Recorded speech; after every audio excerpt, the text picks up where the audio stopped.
په ضلع صوابۍ کې د تازي سپو ځغلولو اووم ټورنمنټ په فردوس آباد کې سرته ورسېدو چې پکې د ضلع صوابۍ، چارسدې، مردان، بنو، کوهاټ، فیصل آباد، ګجراواله او د نورو ډېرو علاقو خلکو پکې خپل تازي سپي میدان ته رامخته کړي وو. په دې موقع باندې د ټورنمنټ جوړونکي واصف الله خبریالانو سره په خبرو اترو کې وویل: یاره جي دا مقابلې داسې چې دا شل سپي نو دوه خپلو کې واچي، نو هغې کې لس ووځي، لس پاتې شي، بیا هغه لس جي خپلو کې واچي، نو بیا هغې کې درې وځي او لکه دوه پاتې شي، نو هغه دوه خپلو کې واچي، دې ته فاینل کې یو سپي وځي فاینل ته.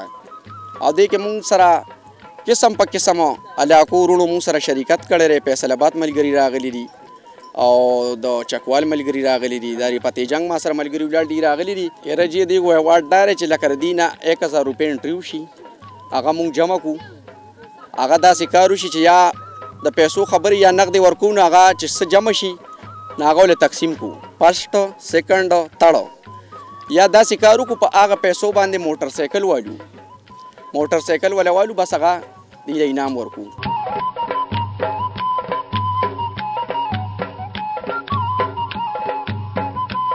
د نورو لوبو ټورنمنټ په هفته یا د دې نه هم سیوا ټایم کې سرته رسیږي، لیکن د تازي سپو د منډې د ضد ټورنمنټ په یو ورځ کې سرته رسیږي. د چکنودي سابقه ناظم محمد رحیم او د علاقې خلکو هم د لوبې په حوالې سره پاسون سره په خبرو اترو کې وویل. او د پاکستان د مختلفو علاقو نه دی له خلک راغلي دي، شوقیان خپل سپي راوستي دي، د صوبه سرحد دارې ضلعې نه هم راغلي دي، د پنجاب نه، چج نه، او یو فری انټرټینمنټ د عوامو لپاره ټول خلک یو ځای شوي دي. او بس نن د د خوشحالۍ ورځ ده او دغه سپي ځغلوي، خلک خپل شغل کوي. بنیادي طور خو دا دی چې د ځای سهولت وله ورکړي، خلک چې راشي د ناستې پاستې د لپاره انتظام پکار دی او فنډ وله پکار دی، د اخراجات کېږي ګراوند جوړولو باندې، دا کرسۍ او یا میلمنو له څه میلمستیا کوي، نو بہرحال فنڈ خو پکار دے ٹول نہ ضروری. میں پنجاب سے آیا ہوں ایز اے اینکر اناؤنسمنٹ کے لیے.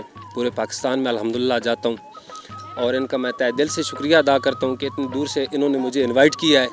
اور میرے خیال سے یہ انٹرٹینمنٹ ہونی چاہیے جیسا کہ پاکستان کے حالات چل رہے ہیں. دا شوق د مونږ د ډېر د پخوا نه دی، د ښکار شوق هم کوو او دا شوق مونږ اوس شروع کړی دی.